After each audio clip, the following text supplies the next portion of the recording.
All right, my video got stopped. This is part 2, chapter 7. Part 2, chapter 7.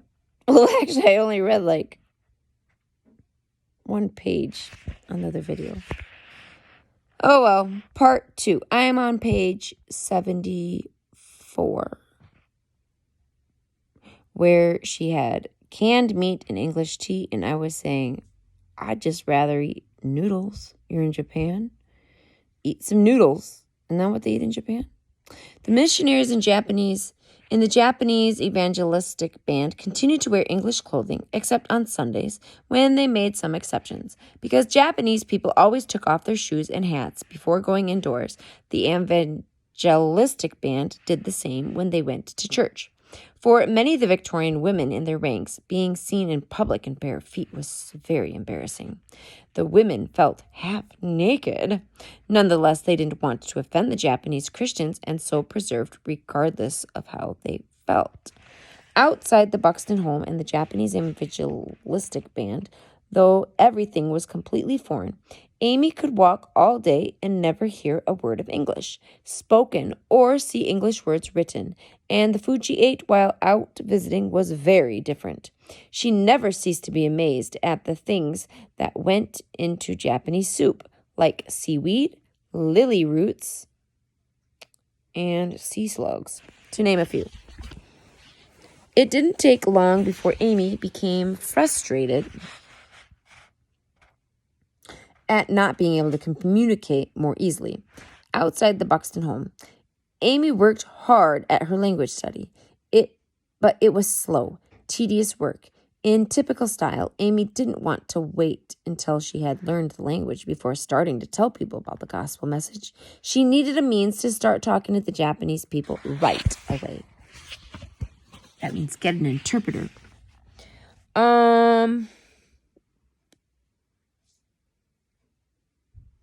She spoke to Barclay Buxton about the situation every morning at breakfast until he finally arranged for her to have her own personal interpreter and Japanese teacher. Her name was Misaki-san. Misaki-san was a Christian and a good interpreter who explained many things to Amy about Japanese life and culture and Buddhist beliefs. As the two women spent time together, Amy studied Misaki-san's dress, a kimono, a beautiful floor-length dress. The kimono was tied at the waist with a huge sash, which Misaki-san called an obi. Ooh, fun. On her feet, Misaki-san wore socks and wooden shoes that were kept out about an inch from the ground by two cross pieces on the bottom, like a sandal. Misaki-san wore her hair in a bun, but she did not wear a hat. Amy compared Misaki-san's dress to her own. She wore layers of fabric, 3 white petticoats, a bonnet tied too tightly around her chin, stockings, and laced-up shoes. Amy came to the conclusion that the kimono Misaki-san was wearing would be much more comfortable, cheaper to replace, and easier to get around in without causing a scene. Amy began to think she ought to start wearing a kimono. Kimono time! She was still thinking about it one bitterly cold day when she and Misaki-san visited an old woman. Amy was wearing her thick woolen coat and fur gloves. The old Japanese woman tried hard to concentrate on the gospel message Amy and Misaki-san were sharing with her, but Amy could tell she was having a hard time keeping her mind on what they were saying. Suddenly, the old woman reached out and touched Amy's hands. She motioned for Amy to take off her gloves, which she did. For the next few minutes, the old woman studied the gloves, turning them over and over in her hands before trying them on.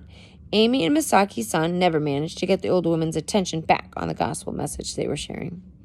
Afterward, Amy strode back to the Buxton house with a determined look on her face. She'd had enough of English clothing. She was in Japan, halfway around the world from England, and she should be wearing Japanese clothing. Amy chided herself, and she walked as she walked. If she'd been wearing a kimono, the old woman would still be listening to the gospel message. If her English clothes distracted even one Japanese person from hearing the gospel message, then she didn't want to wear them.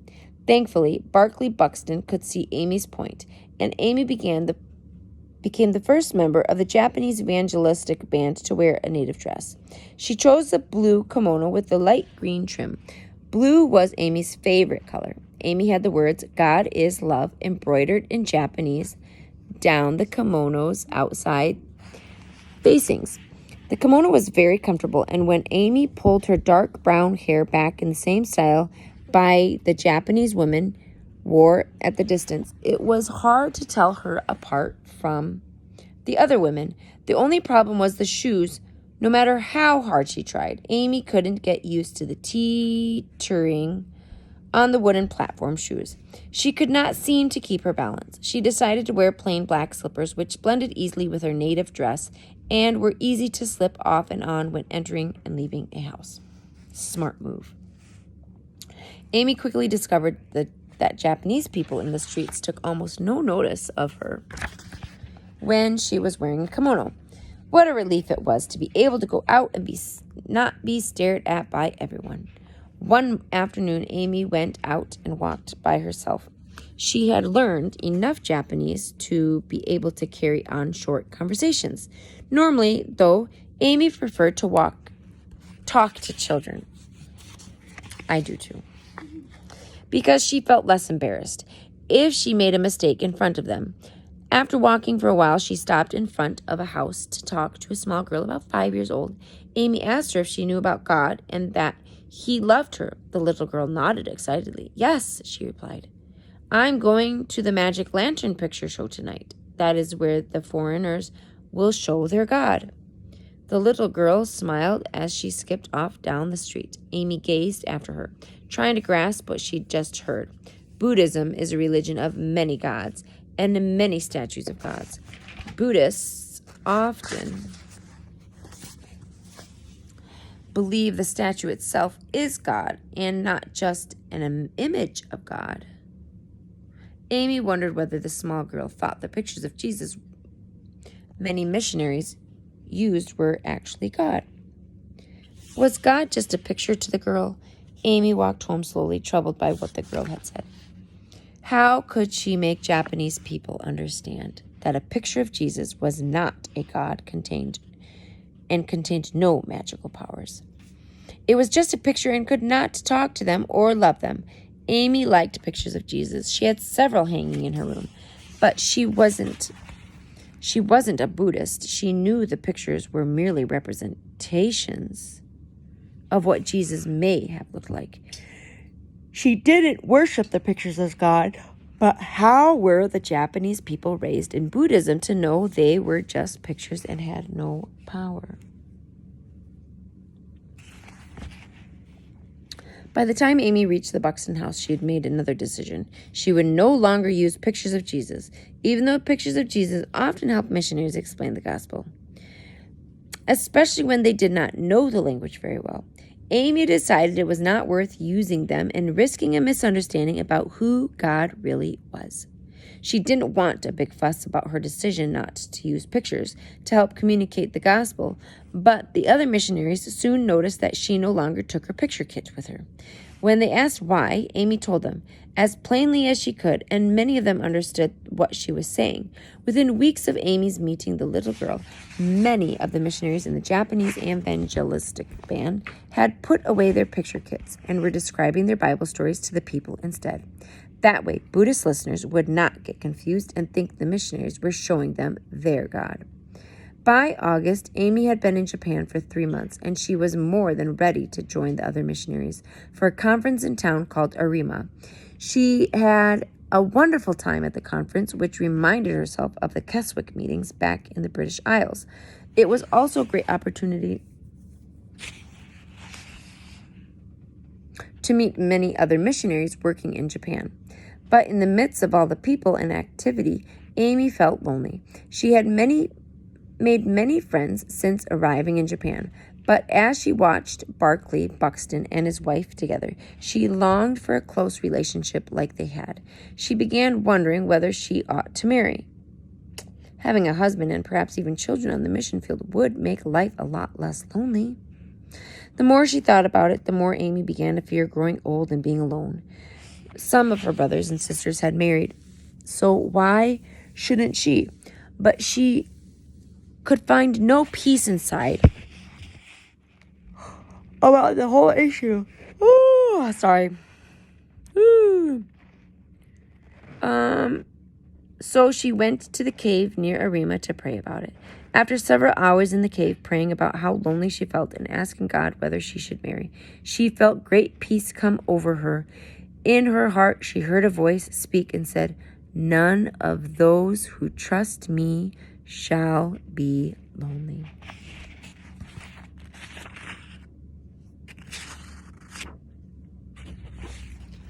Amy thanked God for his reassurance and climbed out of the cave.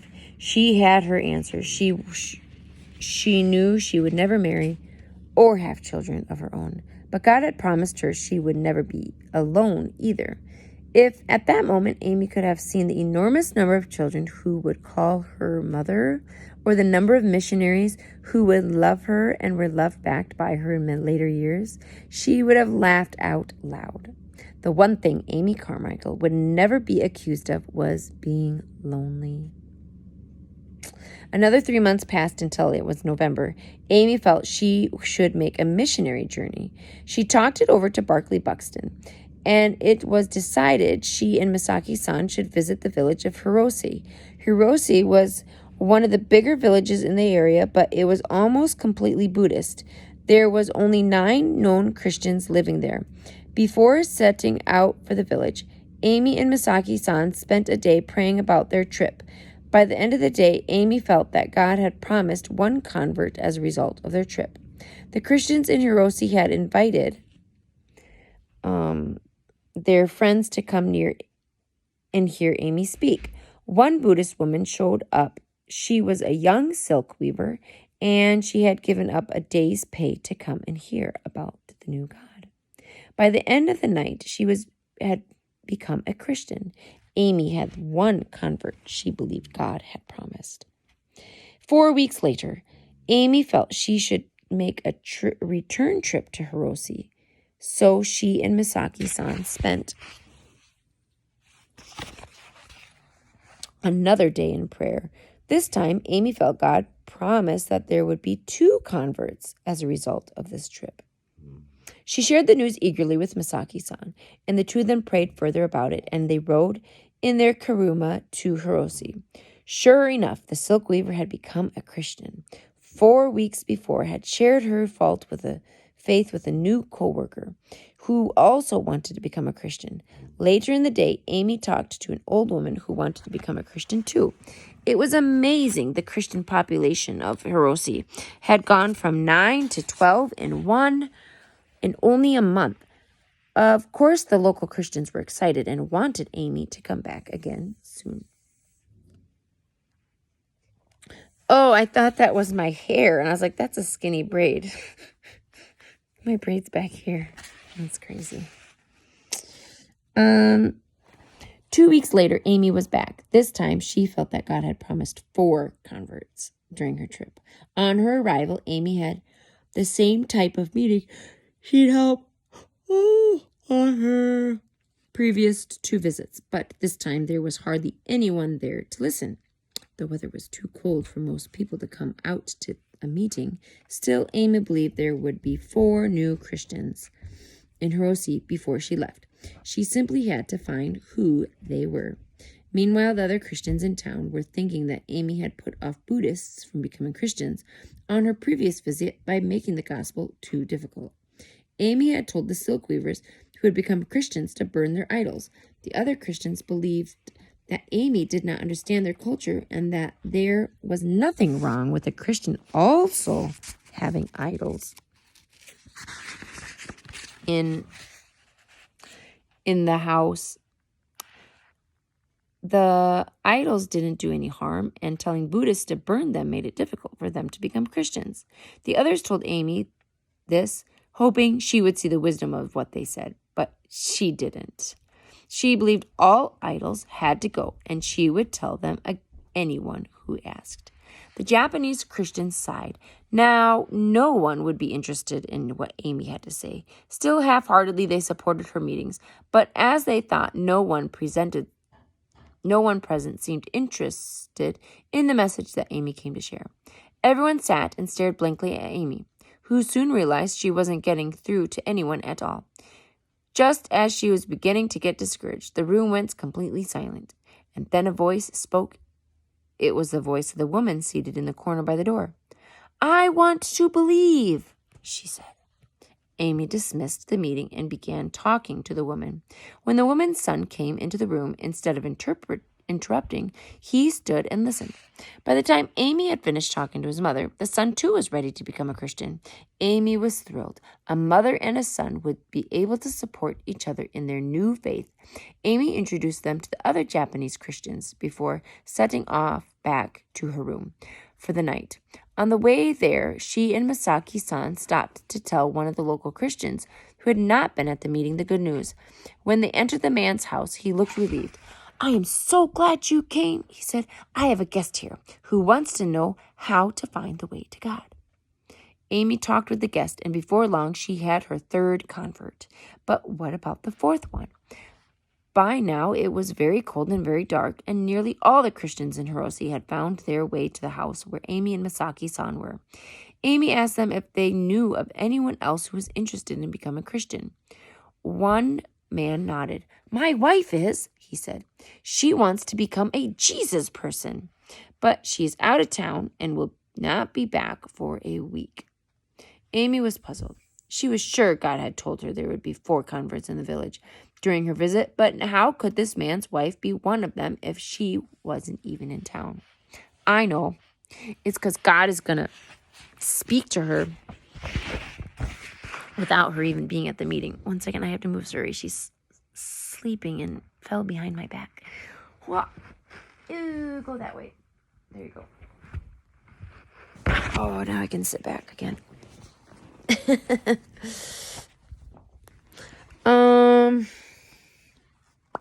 Every time Amy awoke during the night, she prayed that in the morning God would lead her to the 4th person who wanted to become a Christian. At first light, a servant knocked on Amy's door with an urgent message. The man's wife had returned home unexpectedly, and she wanted to talk with Amy. Sure enough, she told Amy of her desire to become a Christian. Amy was overcome with joy. God had promised her there would be 4 converts, and sure enough, there were. What more could she ask for on her 26th birthday? After Christmas, Amy was ready to make yet another trip to Hirose. This time she was sure. God had promised there would be 8 converts, so it keeps doubling. When she told this to the Christians at Hirose, they were not at all happy. 8 was a huge number of converts to believe God for. What if there were not 8 converts? Had Amy thought about that? They would all look foolish. They told Amy it was better to pray for God's blessings on the meetings instead of stirring people up with actual numbers. But Amy was undeterred. She believed that God had promised 8 converts, and in the end, the other Christians agreed to believe with her for that number. It was a good thing they did, because there was indeed 8 new Christian converts after Amy's meeting. The Christian population of Hirose had tripled since Amy had started holding her meetings. Once again, Amy left Hirose with excitement in her heart over all the new converts. Over the next few months, she made several more trips to the village. Oh, excuse me. I hope you were just listening and didn't see my yawning face. Over the next few months, she made several more trips to the village. For some reason, though, on each of these trips, God did not promise her that a particular number of people would become Christians. Amy explained it later by saying that God makes every blade of grass unique, and he makes every situation unique as well. There was one part of Amy's trips to Hirose that she did not like to talk about: her health. After each trip was more exhausted than she had been after previous trip. Sometimes she would have to stay in bed for a full week with terrible headaches, unable to open the drapes because of the glare of the winter sun. As Amy lay in bed, she had many questions. Was her body going to betray her as it had in Anna Coates? Was the China Inland Mission doctor right? Did she have the strength to be a missionary? What if her sickness got worse? Should she go home, or should she stay and be a burden on other missionaries? These were not easy questions to answer, but as Amy found herself spending more and more time in her darkened room, she knew she would have to answer them soon. What about the question of, is this spiritual warfare? Because I'm spreading the gospel, this is an attack of Satan. All right, that is the end of chapter 7. Good night.